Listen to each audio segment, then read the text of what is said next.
Hey guys, how's it going? My name's Tom Froese. I'm an illustrator and designer in Vancouver, British Columbia, and this is my vidcast where I answer your questions about illustration. My goal for this vidcast is to give you insights and inspiration that will help you become a better illustrator. So, as with the last few weeks, I'm coming just to check in with you guys and say hi. I continue to be busy. If you follow me on Instagram, you'll notice I haven't posted since Monday, and that's just one of many indications of how busy I've been. It's good busy, and I think usually we say, "Oh, I'm busy," like that's some kind of badge, and I don't mean to say it like that. I'm just saying I'm working, I'm trying to keep up. I'm kind of in over my head, and it's all good. I'm enjoying my work. And so, first, I just want to kind of follow up to the last video that I did. So, last week I posted about some anxieties I have about how I compare myself to other illustrators and I'm never satisfied. You can watch the video, it's episode 40. I wasn't sure if it was going to be a full episode and if my next episode was going to be the real episode 40, but I'm just going to let it stay. That's a real episode. This also will be one of those questionable episodes where I don't try too hard to make it look pro. You can see I have laundry hanging in the back on the laundry machine there. It's pretty grungy here today, and that's just, you know, I want to show up and give you guys something, just update, let you guys know how I'm doing, and I'm not even going to edit this video. It's going to be rambly, and I hope you enjoy it. And I've already rambled myself away from the main point I was trying to make, which was kind of follow up to last week's vidcast, where I expressed some very real and raw feelings about where I'm at. And a handful of you guys responded very encouragingly and just wanted to say that you're thankful that I shared what I shared because it helps you know that, like, even when you're kind of an established illustrator like I am, you still kind of go through the self-doubt and all that. And really, that's why I share stuff like that. I'm not sharing to air my dirty laundry. I have my wife that I can, really do all my venting to, and I don't need to air these kinds of personal issues on the internet, and certainly that's not really my intention. To be honest, I used to do this quite openly. I used to have a blog and just share everything, and I'm a kind of a heart on my sleeve kind of guy, and I guess that's pretty evident. But at a certain point, when I kind of started really getting serious about figuring out, who I am and what I'm going to do with my life, and this was kind of like late 20s even, I was like, I can't do this in front of people. I don't want to do this for an audience. And so I shut the whole thing down with my blog and decided just to be very private about what I was going through and let those conversations happen between people in person and friends and just those more containable types of scenarios. And so all this to say, I have no intention of airing my dirty laundry or putting my heart on my sleeve on the internet as a way of seeking attention. And maybe none of you thought that. And I certainly don't do it out of neediness. I do it, honestly, I can say, to provide a point of relatability for people on the creative path. And I think it's just sometimes good to do that, to wear my heart on my sleeve and to show you guys, like, there's no smoke and mirrors.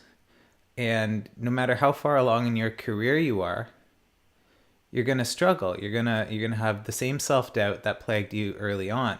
And all the success in the world can't help you escape from who you are intrinsically as a person and the issues you need to work through and conquer if you're able to in life, and I think that's just the way it is. So anyway, I just wanted to say thank you for your comments and your encouragements, and some of your notes really made me cry in a good way, made me realize, like, I shared this for a good reason, and it's encouraging to you guys, and that means the world to me. That's what I want to do. I just want to let you guys know struggling and feeling these crappy feelings and working through anxiety, being hard on ourselves. We all do it. And the most important thing is like get through it, and ultimately let's get over ourselves and keep being a pro and getting better. You don't get better without pain, and this is something I've been learning a lot about as I've been training for this half marathon. I'm kind of obsessing over this now, so I might be talking too much about it, but just the rigorous training I have to do, especially the speed work where I'm, running 1,000 meters as fast as I can 10 times with short breaks in between. That's some hard running that I, at 38 years old, never thought I would be doing, but I'm doing it, and it's making me faster and making me better. And it's that no pain, no gain. I'm saying there's nothing new that I'm saying here. So anyway, enjoy the pain. Don't enjoy the pain. Work through it. Don't avoid it. That's my takeaway. But one of you guys commented, and you can kind of go to the and read the comments for yourself in the last episode, and maybe you were a bit more surprised that I by what I had shared, and it almost I felt bad because I felt like I was being alarming or causing concern to some of you, as though I was losing my mind or something like that. And I just want to assure you I'm not losing my mind. This has just been the way I've always been. I've always been very deeply analytical and introspective and kind of hard on myself. I'm a skeptic of many things, including myself. And so, yeah, everything's fine. And I think the one comment that really almost hurt me, and I'm not hurt by it now, but in the moment I was like, oh, why would they say that? They said that I was a comparison monster. And at first I was very indignant about that. I was like, why would you call me a monster? Like, who says that, even if it's well-intentioned? And I know it was well-intentioned. I don't doubt that the person who said that was meant well. But then I thought about it more, and I was like, monster is actually a very accurate word. I think that the thing in us that causes us to want more than we deserve, the thing that expects more from the world than we put into it. And in my case, I was talking about how I want the accolades of the people I admire back to me. Like who expects, it's like, imagine I don't know, I'm a beginning actor who's kind of, I'm like a D-list actor, and somehow I want to impress Matt Damon and get his like thumbs up. Nothing wrong with that, kind of like, oh man, it'd be great if I could impress him. But the feeling like discouraged that Matt Damon hasn't discovered me yet, and feeling like blaming myself or feeling like a failure because of that, that's monstrous, right? I'm not saying I'm hopefully not calling anyone out there a monster, but I'm saying there inside of all of us there's this monstrous diabolical tendency to attack ourselves and sabotage ourselves for things that we shouldn't be blamed for. So anyway, I did resent the comment about the monster at first, but then I was like, you know what? She's right. There's a monster inside of me, but I'm not the monster. It's just a part of me that is monstrous. And that's what I want to work through. Anyway, I think I'm getting a little bit too deep and psychological here, and certainly not my intention. I'm not an expert on any of these things, and I don't want any of this to be taken as advice. But what else can I update you with? So that was just last week. I can just tell you, after feeling so crappy, like literally a couple days later, I was very fortunate enough to snag a job, a dream job, really, with a company. I hopefully will be able to share with you guys the details. It's one of those things that, of course, is under wraps right now. But let's just say it's a highly creative company, and it's a highly profitable job that I'm working on, thank God. And so I'm working on that now. The other night I was up till 3 on my first deadline, and hence not really updating on my social media. But while I was feeling so crappy about how things were going in my career, feeling very lost, the very thing that I wanted to be doing came to me. And so that's just a little a little report of thanks. So I'll just let you guys know that. And I did say that I had more questions from you guys kind of floating around, and I'll be honest, I've kind of lost track of all your questions. They're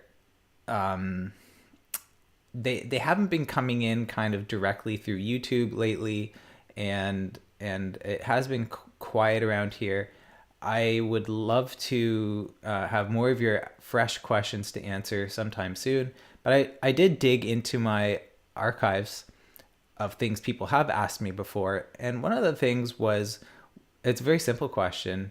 But what do I like about illustration? What don't I like about illustration, or being an illustrator more specifically?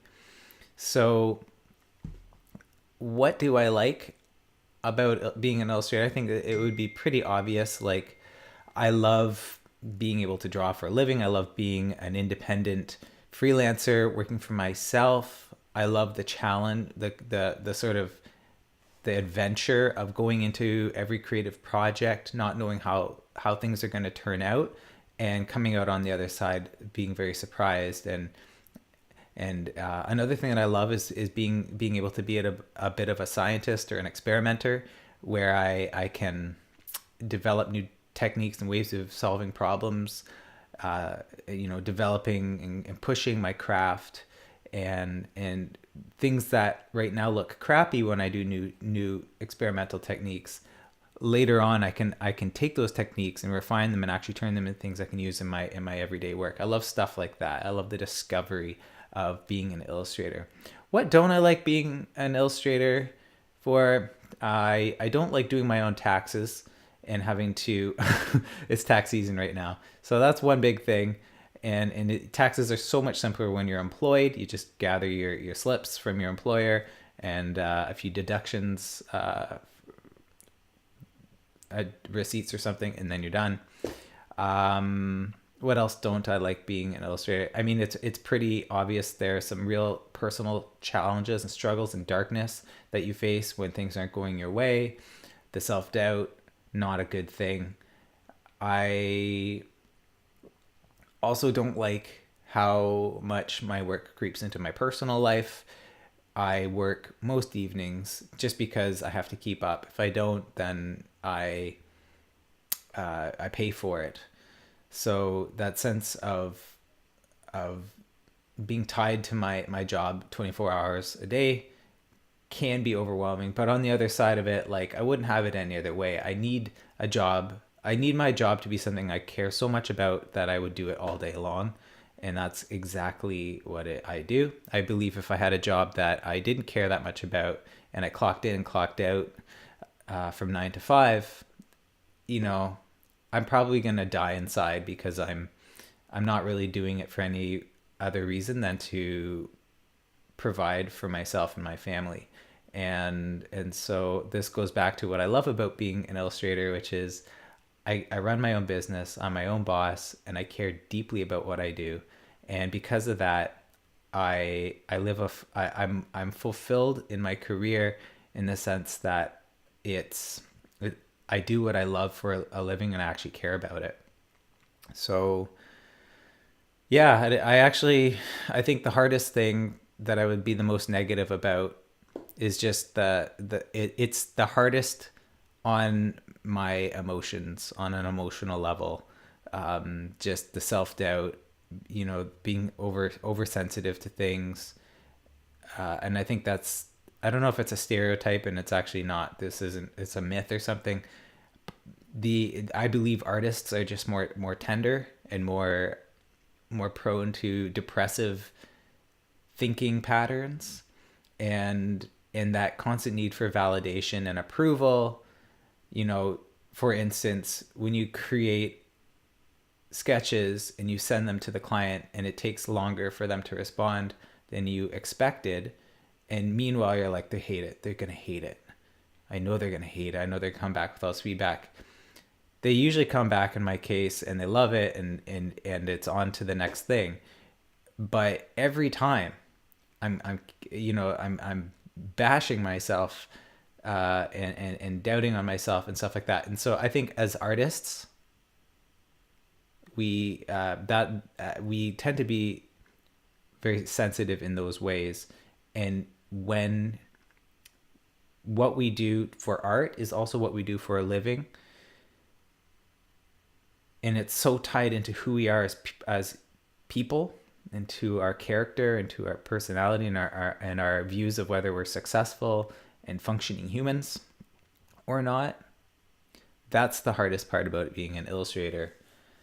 So yeah, kind of a basic question, but I think it's actually a good question to ask. Like, why are you an illustrator? If you guys are watching this video, what is it about illustration that you're drawn to? Like, if you're just starting out, or even at the very start of even thinking about an illustration career, what makes you think that you're going to enjoy that? And on the other hand, what might be in your way what might be in the way of enjoying that for you? And I think, especially if you're on that journey toward becoming an illustrator now, and you're not quite there, you're going to be going through a lot of uphill battles, and things that will kind of be prone to discourage you. And so along the way, you need to ask yourself, why am I doing this? What is it about illustration that I love, and why am I committed to doing this? And it's focusing on that positive that's going to get you through the challenges and the hard work, and then bring it back to my half marathon training. When I have to run as fast as I can, like I'm talking about as fast as I can for 3 minutes nonstop. It doesn't sound like much, but I want, if you're skeptical, go and try run 3 minutes as hard as you can. It's hard, but I have to do this about every 2 weeks as part of my training.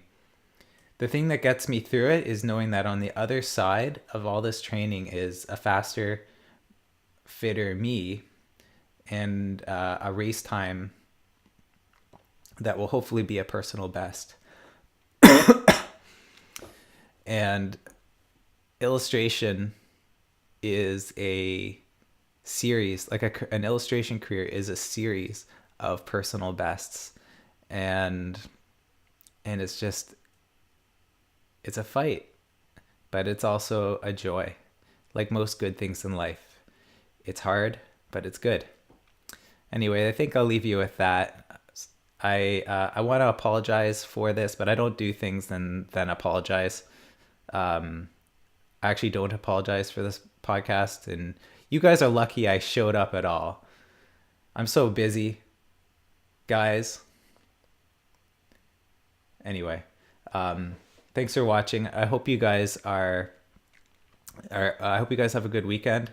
If you celebrate Easter, have a great Easter, and I guess I'll see you next week, hopefully, on the other side of some very pressing deadlines. So keep making great work and keep asking great questions. Talk soon. And as always, I forgot the part where I ask for more likes and more subscribes, because that's what you need on social media. If you like this video, please give it a like. If you don't like it, please tell me why. Don't just thumbs down it. Come and tell me what I can improve on. I mean, what could I have possibly improved on in this episode? I don't know. But if you like these videos and you're getting anything from them, please subscribe. Please tell your friends. I do want to grow this channel to 3,000 people by the end of the year. Growth has been slow at the beginning of this year, and it's not looking quite like I'm going to make that target. And my sense is that if I can't reach 3,000 people, 3,000 subscribers by the end of 2019, then that's slow growth to me, and I'll probably have to shut her down.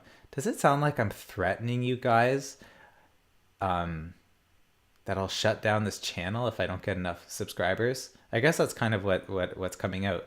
But really, it's just a goal, and like this, like anything that I'm doing is just another thing that I have going as a creative professional, and ultimately it has to feel like a success in the long term in order for me to keep doing it. So yeah, tell your friends. Try and save this podcast. No, we're not at that state yet. Boy, am I rambly today.